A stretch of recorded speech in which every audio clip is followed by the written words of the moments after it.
adi bori ali ala sim kato nyine dala sitan lo da malem ali adunde ala mobile loto ali nanyen service di mal enjoy. Nancy leneen tam lu ma doon laaj Louis mooy konka ñu ngi si third generation mobile system like with Gamcell lan la Gamcell di yóotu fu mu ne nii pour seen customer nin ku jama do fanam bina kan ate mi la baake wala nga fen rek ali ala sim kato nyine ali adunde ala mobile loto ali si al ko tek parce que nin ku jama le kana wala tinan ko the sky is the limit. Thank you very much, Nancy Seka. Before I end this program, I will just want to close it with a final question to Louis Amina Drame to tell us, now since we have the 3G and since we have the data-to-data transfer, Gamcell seems to be bringing all these packages to make sure that customers enjoy the full flexibility of the 3G. Louis, what would you say to customers who have not yet registered to Gamcell and customers who are already Gamcell subscribers? I'll start with those who are not with us. I'll say you're missing out big time. Just ask anyone who's using Gamcell 3G service or any other service that we're providing, and they'll let you know that, get a Gamcell line. It will be good for you.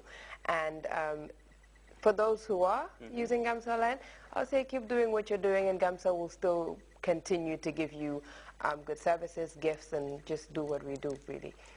Okay, thank you very much, viewers. That brings us to the end of this Gamcell special talk show here on GRTS.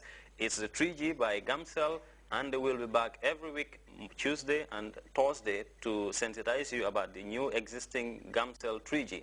It's your presenter, Mumu Njai. Enjoy the rest of our programs. Enjoy.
Three-day annual ECOWAS Development Partners Coordination Meeting takes place in Abuja.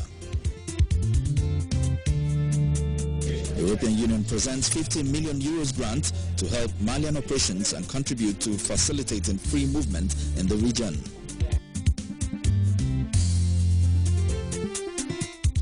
Sweden donates to alleviating climate change in West Africa.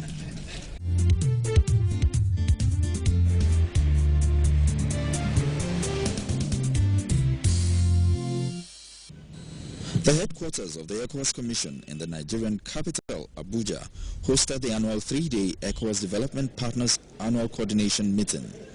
The conference annually brings together the ECOWAS Commission, its institutions, and development partners to review the activities of ECOWAS in their areas of cooperation. It is also a forum for ECOWAS to present its vision to partners and get their opinion and buy-in for project actualization. The 9th edition focused on the need to consolidate peace and security in the region as the parties evaluated the progress made so far in the efforts of ECOWAS and the international community to resolve the crisis in Mali and Guinea-Bissau. ECOWAS Commission President Kadri Desiree Ouedraogo commended the turnout at the conference, which he said shows the close cooperation between ECOWAS and its partners. He called for a community where peace and security reigns and there is greater freedom in the intra-regional movement of goods and services. Nous voulons un espace communautaire. We are striving to achieve a community where fundamental freedoms are guaranteed. A community whose citizens can have access to natural resources and transform them. We are heading towards a stable and highly integrated region where it is possible to produce, manufacture, and engage in business. Indeed, this is the essence of ECOWAS Vision 2020, adopted by the heads of states and government. And my team and I have committed ourselves to work towards the realization of this ideal. Pour la concrétisation de cet idéal. He acknowledged the need to reform and strengthen ECOWAS and its institutions for better delivery if the goal of an ECOWAS of the people is to be realized. Ambassador Kadri Desiree Ouedraogo said the Commission and its institutions are determined to work with its partners for the overall well-being of community's citizens. Je me permettrai simplement de souligner, entre autres, les projets et programmes portant sur la paix et la sécurité. I may indulge a bit by mentioning, among other things, the projects and programs on peace and security, energy, agriculture, environment, trade, migration, drug, malaria, humanitarian affairs, and capacity building. Permit me to reiterate once again our gratitude for the significant and multifaceted support ECOWAS has received from all its multilateral and bilateral partners, and which has resulted in tangible outcomes in the promotion of regional projects.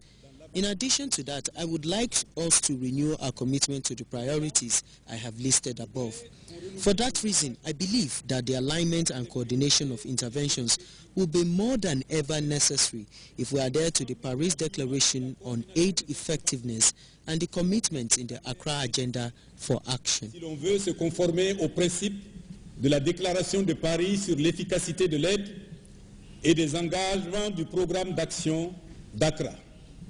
Special Representative of the United Nations Secretary General in West Africa, Said Janet, said ECOWAS has faced daunting challenges and is on the right track in Mali and Guinea-Bissau.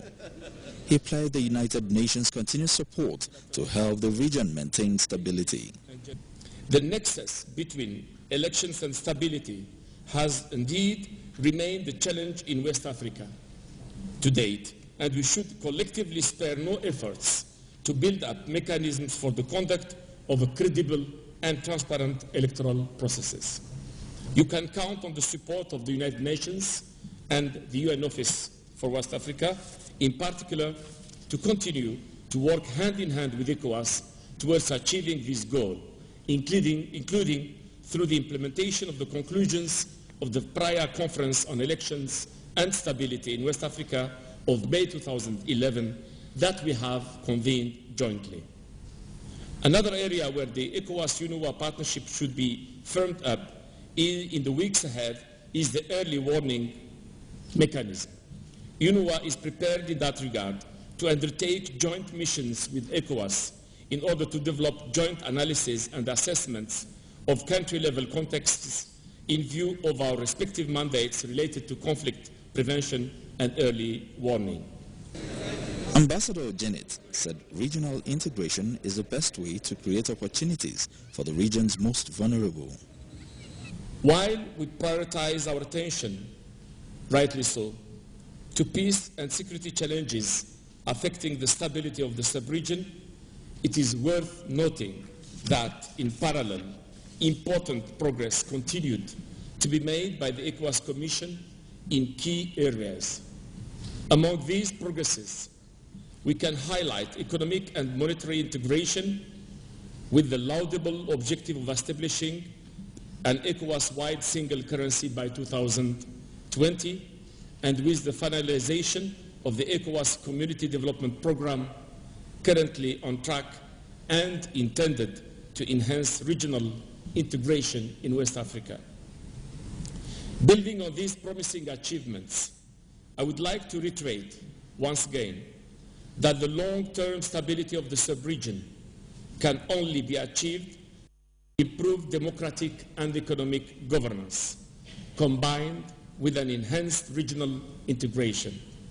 I welcome in that regard the focus placed by the ECOWAS Commission on critical areas such as the management of natural resources, including extractive industries, so as to